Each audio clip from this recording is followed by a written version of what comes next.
know about your team today that you didn't know after blue gold, or black gold, excuse me? Well, from that and the black and gold game, the scrimmage with UVA, and now the exhibition, we definitely have some young guys that are going to help us from day one, without a doubt. You know, they're going to have to go through some stuff and gain valuable experience, but they could definitely help us, without a doubt. I like some of our older guys. You can tell have worked on their game. They've improved, and with an increased role, they know they have to perform, and they've been answering the bell here early. So we got to continue. We got to get a lot better.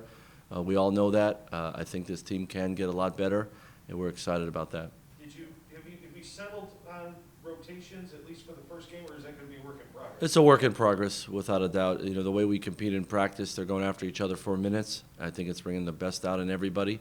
But one thing, we're going to play a lot of guys, so sometimes some guys are going to play a little bit more than others depending on matchups, situations, and so forth. But we're going to roll out the older guys because they've gotten off to a great start this preseason, and they got to lead the way. But we definitely have some options, without a doubt. What are your takeaways from last night, and who are some of the guys that stood out to you? Well, we've talked about with this team, with our athleticism and versatility and length, that we have a lot of guys that can really help us pressing and getting deflections and steals and causing problems on defense. That's we got to rely on that every game this year for sure. But I think some of our older guys early in the game, Keyshawn and Vince, just did a great job of getting that basketball hot, and those guys stepped up, and that was an emphasis on the scouting report is let's really share the ball and make that a weapon for us. And I thought we did a pretty good job of that early, setting the tone that, hey, we're going to keep this ball hot, we're going to share. We're going to have different guys score points for us. You saw 12 guys scored yesterday. I thought some guys gave up good shots to get great shots for their teammates, and we got to play like that all the time. So that was a good sign last night for sure. Touching up on rotation and the minutes down yesterday, pretty much everybody played at least 10 minutes. Is that something you can see moving forward, or is that just last night trying to get some guys some minutes? Well, I went into this exhibition saying the guys are going to play. Now, we have some guys who are going to play more than they did last night, older guys, especially early in the year, and some younger guys that are going to continue to build their way into the rotation. But you all know I like to play a lot of guys and fly around. The one thing I told our guys, we have to make it a weapon that no matter how many minutes you're in there, you play so hard, you play to exhaustion. You let all the bullets fly. You go all out. It's a huge advantage if you play that way instead of trying to save yourself. And I don't think we have anybody in this program that needs to save themselves just to stay out in the court, including our seniors. We want them to play as hard as they can all the time and let it all out, and I think that's when we're at our best. With the young guys on defense, are you willing to, are fouls okay as long as they remain aggressive, or does there need to be a balance? No, you can't negate your defensive effort and your hustle with fouls, right? That's important to us. We got to be able to guard full court and in the half court without fouling. Now, with a young team and some new faces, that's going to happen early in the year. Everything's called much closer than later on in the year, so you have to make those adjustments. Around the basket, you're going to have some fouls, but we can't have fouls in the back court or 30 feet from the basket. We probably had 7 fouls yesterday in the press, in a ball screen defense, around the basket, away from the basket. We got to fix that, but that's what usually happens early in the year. So it's an emphasis for us. Don't negate your effort, your defense effort, and your hustle with fouls, and put the other team on the line. We got to work on that. Initiation on offense. Do you anticipate, Jay will do the most of that, or Vince handling the ball, he'll do it sometimes. Keyshawn, you think multiple guys will kind of handle that role, kind of initiating? Yeah, Jay Nunn and Marcus are our point guards, for sure.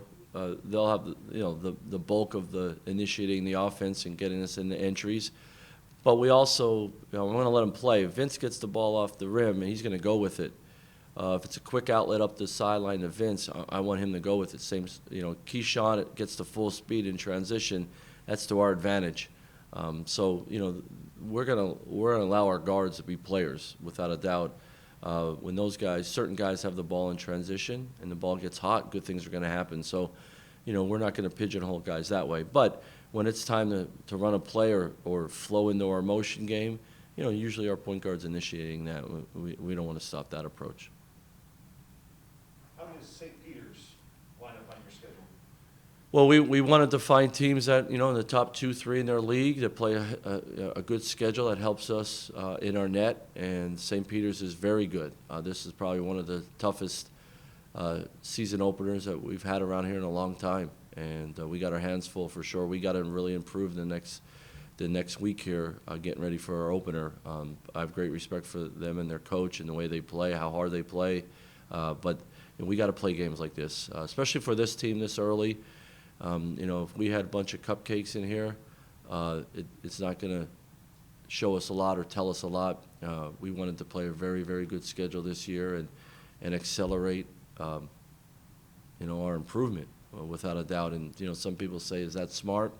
Well, we're going to play the best teams we can and see how much we can improve in this non-conference. Now, we have guys out, and, some people might be weary of that, but this is what we got to do. We got to play good teams to become a good team. Speaking of improving in the next week, what specific fundamentals will you be focusing on in this next? Yeah, get in our offense cleaner, take care of the basketball. Our number one goal in the year is 17% or less turnover percentage, right, our rate. We were about 22% last night, and that's not good enough. And, you're going to have some turnovers. We play fast, I get that. But we can have ones where we do it to ourselves, poor pivoting, not catching it with two hands, 50-50 passes. We got to get better that way. And then defensively, I think we got to guard the ball a little bit better and be more active on the ball without fouling. Those things there. And then we could become a very good defensive rebounding team. We're not there yet, but we got to make that a strength. St. Peter's, they were very strong defensively last year. What's kind of the most about how they approach that in the court?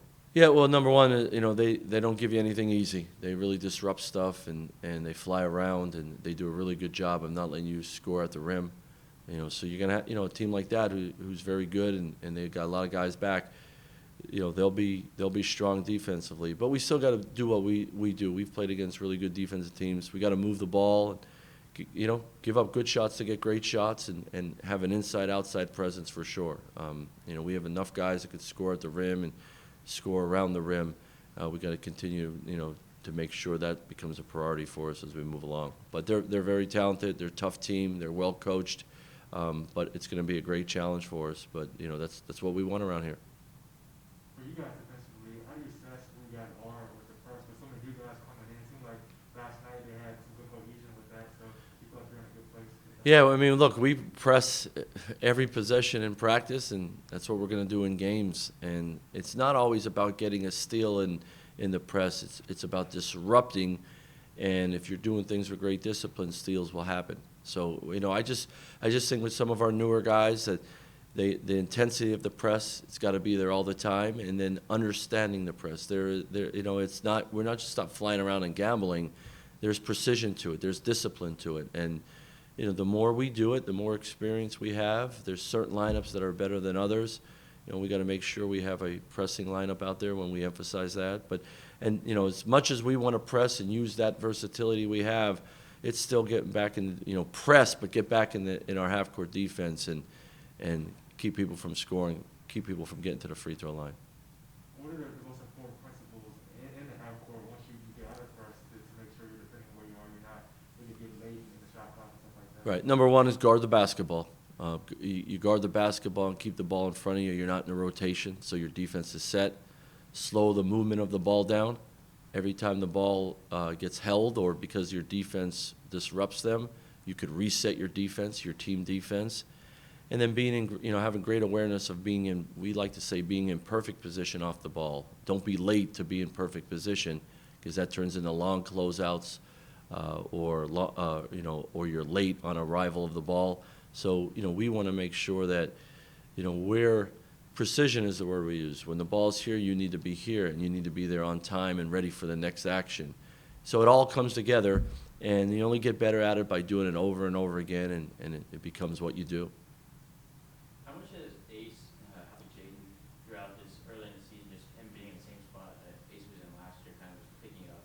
Yeah, just Ace is doing a really good job with Jay Nunn and just throwing him tidbits and staying in his ear. More than anything, keeping him confident, because Jay Nunn's a good player. but then trying to run a college basketball program as a freshman with the way we play isn't easy. Ace has been through it. Ace could be his best teacher, and he's helping him with just, you know, tidbits and advice here and there, but keeping him confident more than anything. So there was some good things out of Jay Nunn yesterday, and I know he'll continue to improve, and Ace will help him with that. Is there, offense, defense, is there an area you say is ahead of the other at this point in the preseason, or? Well, your defense is always ahead of your offense, especially how much we work on it. You know, our scrimmage against UVA, I thought our offense was a little bit ahead than where I thought it would be, without a doubt. Last night, I thought we broke away from our motion too much. I thought in the second half especially, we had a crowd. We played to the crowd a little bit. Guys were trying to play a little hero ball. I get it. Everybody's excited. That's why it's an exhibition game, but we got to get back to doing what we do all the time. I thought we did that against the scrimmage against UVA. Really ran our offense from our plays to our motion game the way efficiently, and we had some great opportunities to score. We got to get back to that. Make sure that we don't, just because there's a crowd now, and we're in real play, that we don't tend to go, you know, keep the ball stuck on one person or over dribble. We got to make sure we do what we do. We're capable of doing it at a high level. Speaking of the crowd, how nice is it to have them back? Yeah, it was really cool. I mean, when I went home last night and talking to my family, all we talked about was the crowd and the band and everybody being there, and you know, just great appreciation for Ram Nation and all our fans to show up. And a bunch of times they get off their feet for our guys' effort and all that stuff. And you know, we should never ever take it for granted. We should never take it for granted that we have so many people that love our basketball program, that love VCU, and when they come here and cheer for us, you know, I tell our players, show your appreciation by how hard you work, by how much of a teammate you are, and show the world that, and show Ram Nation that. They'll keep showing up, and we saw that last night, and we're very appreciative of it. Anything else, guys? All right, guys.